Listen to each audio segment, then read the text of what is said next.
comienza Red Más Historias. Hola, soy Jenner Bedoya y esto es Red Más Historias. Buenos cuentos.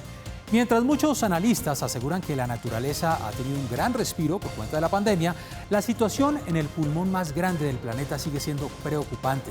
Los análisis indican que la devastación en el Amazonas continúa sin piedad y pone en riesgo no solo el aire, sino también la flora y la fauna. Mario Villalobos nos presenta Crónica de una tala anunciada.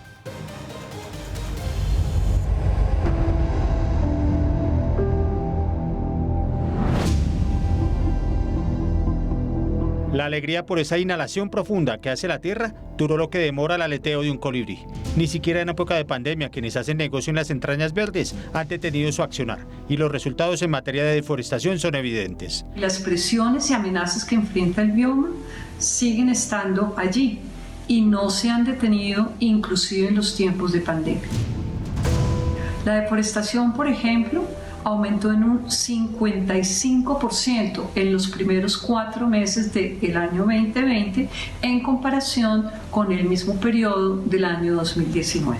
Pero ese es el menor de los males. La cosa está tan grave que los expertos que le toman el pulso al pulmón del mundo determinaron que el avance es delicado y que en los últimos 30 años se perdieron 1.4 millones de hectáreas de bosques, que se representan gráficamente así.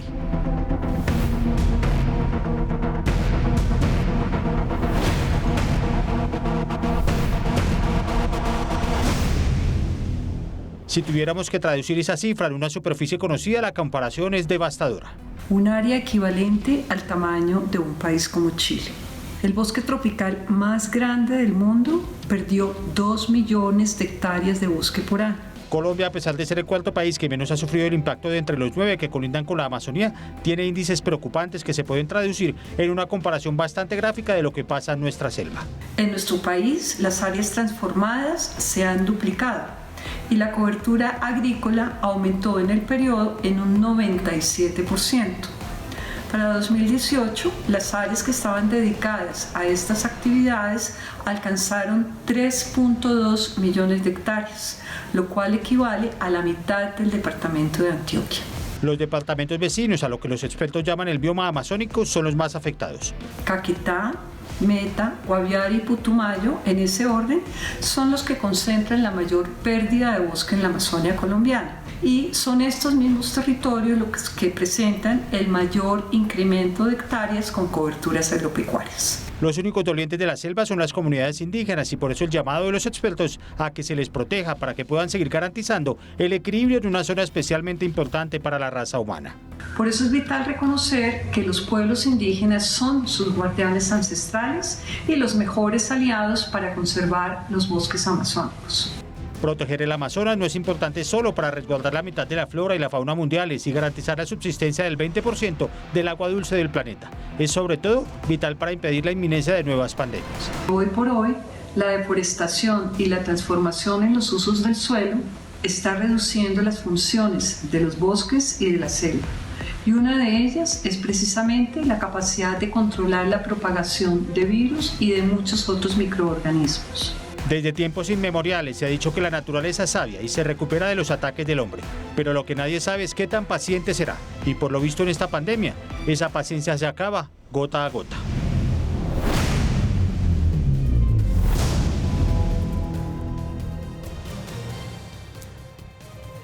Pero si en Colombia la situación es lamentable, en Brasil hay un ingrediente adicional que empeora las cosas. El fuego tiene en grave riesgo la biodiversidad de ese país. Una nueva ola de incendios vuelve a amenazar la Amazonía brasileña y varias organizaciones ambientalistas temen que si se extiende, se repita la catástrofe del año pasado.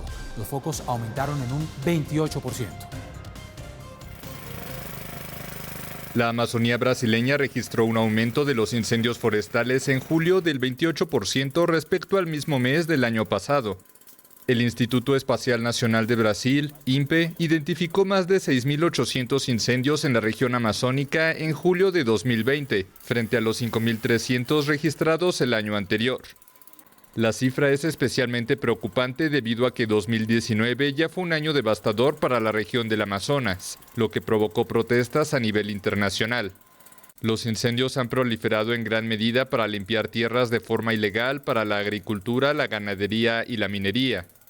Ambientalistas acusan al presidente Jair Bolsonaro, un escéptico del cambio climático, de alentar la deforestación con llamados a abrir la selva tropical a la actividad agrícola y la industria.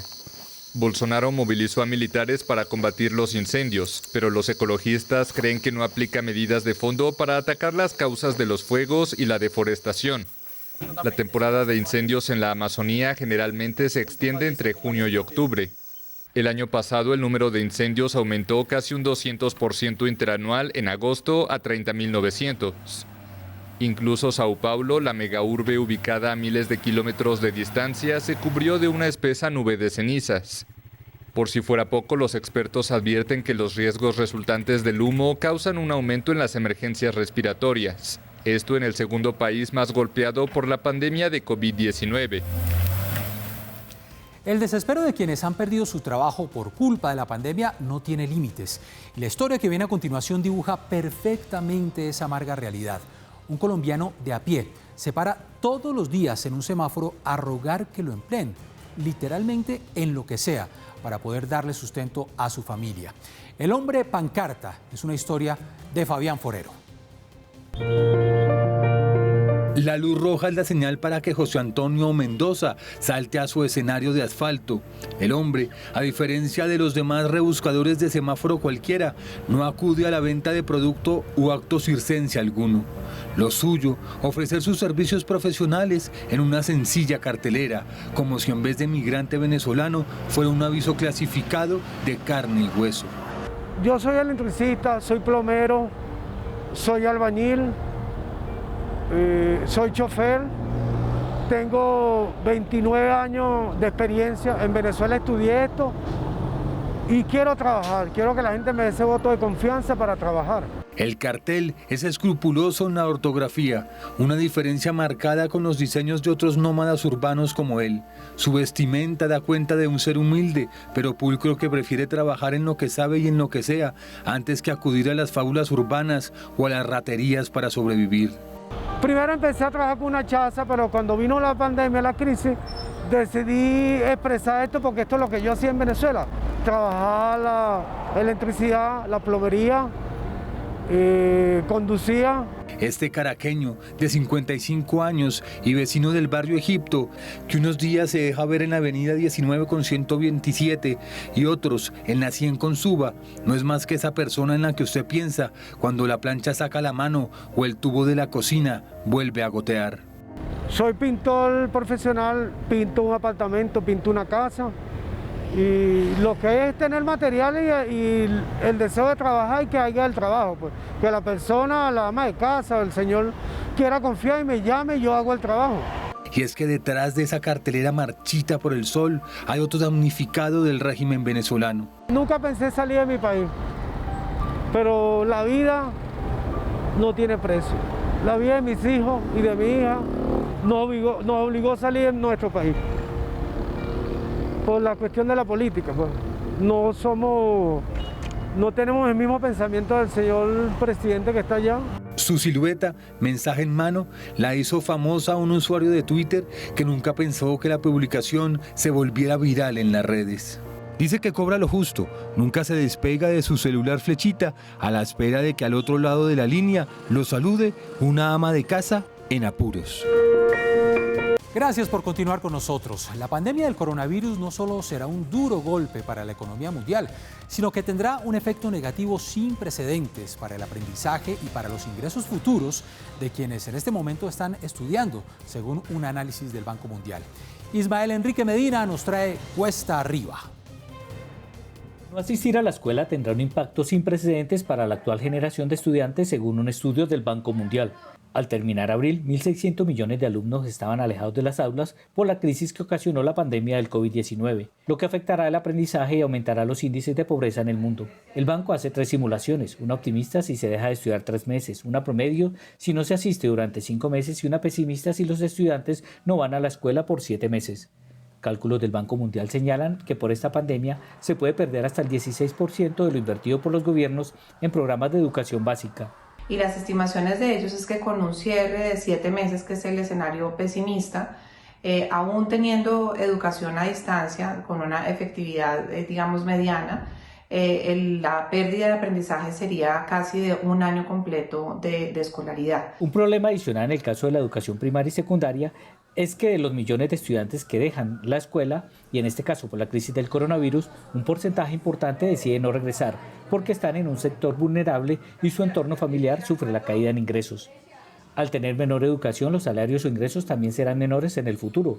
De hecho, el cálculo que hace el Banco Mundial es que dejarían de ganar alrededor de 10.000 billones de dólares en su vida laboral. El rezago en el aprendizaje tiene efectos en la deserción del sistema educativo. Quienes estuvieron al frente del estudio dicen que se pueden estar dañando de manera irreparable las oportunidades futuras. Por esa razón, la recomendación para los gobiernos es tomar acciones rápidas y coordinadas o ampliar las que ya se han adoptado. El cierre de las escuelas afectará el aprendizaje en todo el sistema educativo. A la escuela se asiste a aprender a recibir la comida más nutritiva del día en muchos casos y a reconocer el potencial que se puede desarrollar hacia el futuro.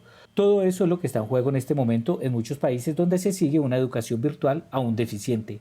Colombia ha implementado algunas acciones, pero debe hacerlas con mayor contundencia, sobre todo para asegurar que llegue educación de alta calidad a todos los estudiantes, sobre todo a los más vulnerables, aquellos que no tienen acceso a internet o a conectividad o que no tienen acceso a un espacio tranquilo y adecuado para estudiar. Los cálculos que hace la entidad varían.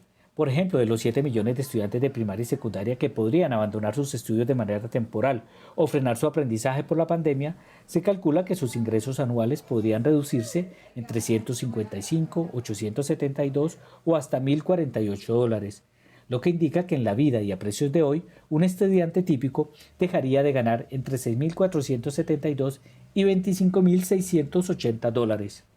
Como resultado de esta situación, la exclusión y la desigualdad probablemente aumentarán y los grupos más vulnerables como las niñas, las minorías étnicas y las personas con discapacidad se contarán entre los más afectados. Gracias por estar de nuevo con nosotros. La próxima semana tendremos para ustedes un especial periodístico sobre el retorno de la aviación comercial. Les mostraremos cómo será la nueva realidad al interior de los aviones, cómo se implementarán los protocolos de bioseguridad, cómo se garantizará la pureza del aire que circulará en las aeronaves y cómo será la rutina de los viajes. Pero adicionalmente les mostraremos cómo, a pesar de la pandemia, los pilotos mantienen su preparación de manera muy rigurosa, cómo se siguen actualizando y preparando y cómo continúan asistiendo a los simuladores de vuelo para afinar sus habilidades. Un programa imperdible. Es momento para darles las gracias por permitirnos entrar en sus hogares y por supuesto para invitarlos a que nos reencontremos el próximo sábado en este mismo espacio. Mañana, muy atentos, desde las 6 con toda la información de Colombia y el mundo en nuestra primera emisión de noticias. Nos reencontraremos en breve. Soy Janer Bedoya y esto es Red Más Historias. Buenos cuentos.